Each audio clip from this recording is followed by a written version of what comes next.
All right, guys. So I'm kind of scratching my head and I'm thinking to myself, Marjorie Taylor Greene, like, what are you thinking? What are you doing? So, you all, if you don't know Marjorie Taylor Greene, she's a U.S. Congresswoman from the great state of Georgia. And her whole political ascendancy, her viability, has been inextricably connected to her support for Donald Trump. I mean, if you could think of a Trump acolyte, someone who's been so committed to President Trump's goals, his agenda, the Make America Great Again movement, it's been Marjorie Taylor Greene. She has been vilified by the left, by the progressives. She's been impugned, all these different attacks she's absorbed because she has been committed to President Trump. Now, like it or not, you can be upset with her, not like Donald Trump, but the bottom line is that's just the fact. It's indisputable. She has been his greatest champion and greatest supporter. Okay? So you have to ask yourself, like, what has happened to her? If you've noticed her the past several weeks, she's been on the forefront of trying to, champion the Epstein release, okay, the files. Now, again, that's a different topic of conversation, and I'll probably get into that at some point and talk about just the absurdity of some of these people and what they're trying to demand right now and how hypocritical it is. But it's all obvious in what they're trying to do. Anyway, the bottom line is Marjorie Taylor Greene would never have done something, especially optics-wise, that would seem to try to undermine Trump. So clearly that was kind of the first thing I began to notice with her. Like, okay, she is championing this with people like Thomas Massey, specifically, who clearly is not a Trump supporter and clearly is at odds with President Trump. I was like, what is going on here? Then I start seeing her on different podcasts, and she's on The View, she's on CNN, she's on different networks, and it's like it's very subtle. As a matter of fact, what she was doing was very insidious and I think extremely manipulative. So she was going on these networks and talking about, I still love Trump, I still support Trump. All the while, she would begin critiquing and undermining things the Trump administration was doing, implying that his administration had forgotten their agenda of being America first, talking about the outrageous prices we're seeing, which is just like not true. Like, prices are coming down in many different facets. Energy prices are coming down, and energy prices are the main kind of metric we oftentimes use to really to gauge the success of an economy.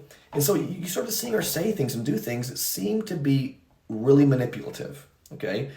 And then I find out Scott Jennings, who is like one of the only conservatives on CNN who does a great job supporting President Trump and his agenda and defending the administration, he comes out recently and says, well, and I'd heard some things, but he came out and gave a pretty lucid and clear explanation. He talked about how Marjorie Taylor Greene was interested in running for the Senate in Georgia against a guy named John Ossoff, who's the incumbent in Georgia, and basically there was an internal poll that had her down 20 points, and President Trump obviously understood that, and I don't know what he said to her, but I'm sure he was very respectful because, I think he really liked Marjorie Taylor Greene. I mean, especially with how much she supported him. But he told her, like, look, you're not going to win this, and I can't just blindly give support, even if someone is loyal to me, so to speak. And what does loyalty even mean in politics, first of all? And so you have this thing that she basically was told by Trump that he wasn't going to support her ambition to become senator. And so that's where I want to kind of like dissect this a little bit. Because what you see, human nature in general, is people do strange, odd, vindictive things when they get offended. Human nature, and I can speak for myself, in our minds, in my mind, you have an expectation of what's right, okay? This is what should be the case. If this doesn't happen, if someone doesn't fulfill my expectations of them, then they're in the wrong. Then if you let offense marinate inside of you, if you let it just like percolate, like coffee brewing, it is going to overtake you. It's going to consume you. And offense will lead to hatred and lead to all other abominable things. And we all are prone to that. I'm prone to that. I'm just going to tell you right now, I have to ask for Jesus Christ to give me the grace not to agree with offense. But it's clear, one of the things that I see with President Trump and people who get surrounded by him, it's like they have this lust to fly on his coattails, and they have these expectations of him that somehow they deserve something from him because they give him their support. And it's like, great, hey, I support President Trump. I love President Trump. I'm a very ardent supporter of President Trump. He doesn't owe me anything. He owes me nothing. He doesn't owe Marjorie Taylor Greene anything. But apparently, and from my opinion, it seemed pretty clear that soon after he didn't support her quest to become senator, that offense began to percolate, and all of a sudden you see her going on these different shows. You start seeing her talk about, oh, I just want to like establish kindness with people on the left. And let me just tell you one thing. When The View invites someone who's a conservative and a Trump supporter on their network, they're not interested in your politics. They're not interested in how you want to make America great again. They're not interested in what you have to say about the border, about food stamps, about illegal immigration, about the sex-crazed gender ideology. They could care less other than wanting to censor you and have you capitulate to their demands. No, they don't care about that. What they are wanting is for you to condemn Donald Trump. That's exactly why they had her on. And you could tell it was very insidious what Marjorie Taylor Greene was doing. She was smiling, and it was like, one of the things I struggle with, guys, is like fake, phony facades. Look, just tell me how you are. And I know, like, look, I think we're all guilty of that, of giving off facades and giving off like just this false illusion of who we really are. That's one of the things that people love about President Trump. You can like him, you can hate him, whatever, but one of the things you cannot dispute is the dude is authentic. He is who he is. When you see him talking to you in front of a camera, and if you, and there's testimonial evidence time and time again, he is the exact same face-to-face as he is on the camera. People want authenticity. So I see her on The View. I see some clips. I've seen her on some other things too. And it's like this facade just oozing off her. And you can tell it's very insidious because you're saying things, oh, I like President Trump, I support him, but then you're like insidiously, manipulatively saying things that undermine what he's doing. And I'm telling you guys, I think it came directly from that offense. And also, I'm finding out some things. I haven't looked into this enough, so I don't want to like expound on this, but apparently like her net worth is something like $25 million or something. I think it's involved with some of her trading in the stock market. Just crazy.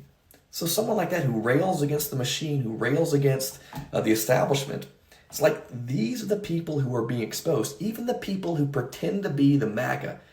If Marjorie Taylor Greene is offended because President Trump won't support her quest to become senator, and then she abandons ship and begins like a little mutiny, thinking that she's going to pull the MAGA base and start this America First movement because she's talking about and critiquing what President Trump, the administration, is doing with Venezuela and Maduro.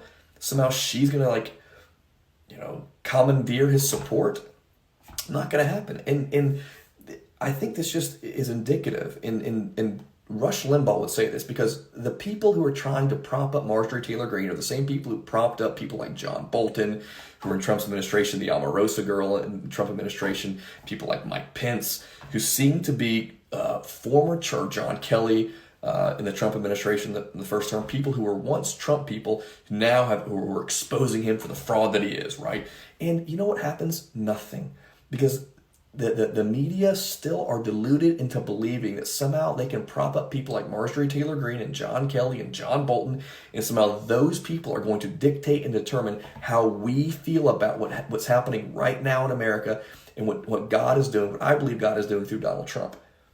Rush Limbaugh would say they are deluded in believing they can somehow separate Trump's base from Trump. Hasn't happened. And I'm going to tell you something that I believe to be wholeheartedly true. Trump's viability right now, his popularity, his success is unparalleled. And I think he's at an all-time high, at an apex right now, compared to any point he's had in his leadership politically as president in the 4 years that he wasn't. So again, understand this thing with Marjorie Taylor Greene, guys. It's a facade. She's basically, for all intents and purposes, done as a political candidate. It's kind of sad, but it's hard to feel sorry for her when she has $25 million in her back pocket. That's all I got, guys. Talk to you soon. Later.